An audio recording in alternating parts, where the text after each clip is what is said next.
Ian Dolan. Angela Stevens. Kirk Hansen. My name is Jay Patterson, and I'm proud to work for Halliburton.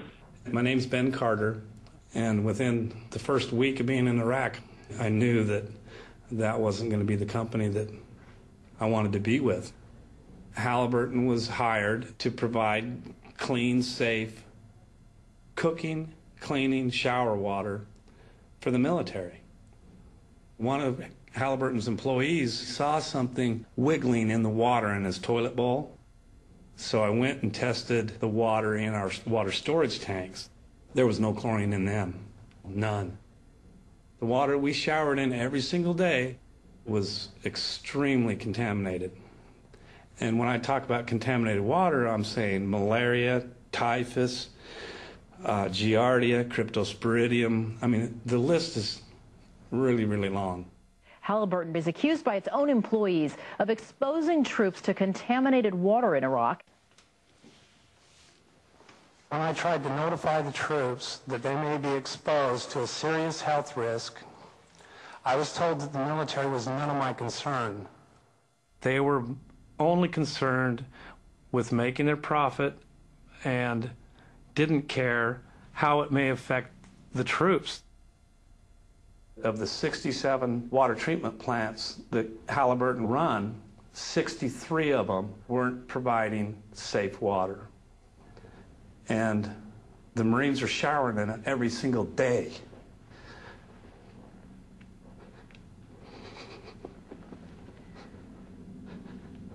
Sorry.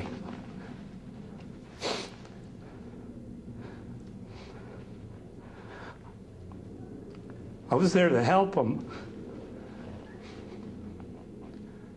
There's a lot of soldiers over there. They might come home without a bullet wound, but there's a lot of them that are going to come home with pathogens in their blood. How come you don't go to the chow hall? How much time you spend online? At least an hour. An hour for food? Hour in the sandstorm for food. Tell me about that line over there. What line am I looking at right now? That line is for the chow hall, where you eat. Several times, dining halls were attacked. All it takes is one Iraqi that's an insurgent, and because they knew what times we were going to eat every day, they knew when to expect to hit. And that happens because KBR won't go to a 24-hour feeding schedule where they just always have food ready. They won't do it because it saves them money. Because they get paid by how many soldiers they feed, not by how many soldiers they save. Feeding the troops. The Pentagon has found some serious problems with Halliburton's work on that contract as well. Pentagon auditors found that a Halliburton contract to provide food and housing for American troops had a staggering $1.8 billion in unsupported costs. It was all a scam. Halliburton was charging $45 for a six-pack can of Coke or Pepsi that they give us and the military free in the mess hall. Now, these sodas were made right there in the desert. It's not as if they were brought over from the United States. These sodas were made with Arabic wraps, you know, Coca-Cola, Pepsi-Cola, whatever, right there in the desert. So it's not as if they had an exorbitant transportation rate. They had the little mobile units that we had to put our clothes in, like a net duffel bag. Halliburton charged the government $100 for every bag of clothes they washed. Whenever we got our laundry back, it felt worse than when we turned it in. Everything was still grimy. I stopped taking my laundry into KBR, and instead, I was washing it in the sink. And I was told by my chain of command that I was not allowed to wash my laundry on my own. I had to take it to KBR to have it washed, even though we all knew that they were doing a horrible job because they get $99 a bag for a bag of laundry that I could do at home for $3. The legal way of stealing from the government or taxpayers' money. The Pentagon audit released last night that found the company is overcharging taxpayers. Halliburton Company billed taxpayers for its contract work in Iraq. It is your money that's being used. These contracts are managed under a system called Cost Plus, which is the opposite of trying to save money. It guarantees that everything that you buy will be paid back and reimbursed if it's seen as justified, and you'll be given a profit in addition. A cost-plus arrangement that critics say leaves little incentive to save. The more taxpayer dollars Halliburton spends, the more Halliburton makes.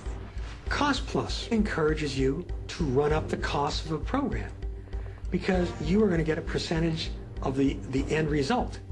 And so there's no incentive to stay at Motel 6. Stay at the Ritz-Carlton in Qatar, folks. The place that they chose for orientation in Kuwait was a huge resort set right on the ocean. Had, I think, 3 swimming pools. So it was better than the Wyndham in Texas or the Ritz. It was fancied up. Marble floors, mahogany woodwork. It was just beautiful. They had sea-doos, jet skis they could use. You could go and rent wave runners and go out and play in the water. We were renting wave runners, and we got paid by the hour to do it. I was told this: don't question it, enjoy it. Several government agencies are currently investigating if Halliburton overcharged for work already completed in Iraq. They had 5-star meals catered in every day. It was so lavish. Rows of vegetable platters, beef platters, fish platters. It's a cost-plus contract. KBR looked at it, the more money we spend, that's more money we get in our pockets. We had it made over there compared to the military. I mean, those guys were living in tents, and we had air-conditioned private hooches. The tents that we were staying in were completely moldy, and everybody was getting sick with respiratory infections. They're getting paid millions of dollars. Why can't they even give us a tent that doesn't make us sick to live in it?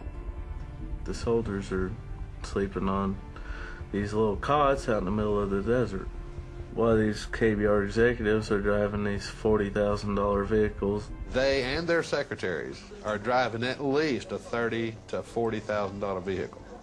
This secretary lives in this complex, eats her meals in this complex, has her laundry delivered to her, has no reason to go anywhere at any time, but has a brand new top-of-the-line Ford or Chevy pickup with everything imaginable on it that you could put on it. Chrome rims and leather interior and CD players and all these extra amenities that, you don't really need in wartime. Why do they need an H2 Hummer? Why do they have Cadillac Escalades in Iraq for Halliburton managers? What is the purpose? One invoice that I saw was for about $7,000 for 1 month for a SUV on a lease. It was a 3-year contract. Comes up to roughly $250,000. A vehicle that you and I could purchase at the local dealership for probably top of the line $45,000. And the taxpayer paid $250,000 and never did own the vehicle.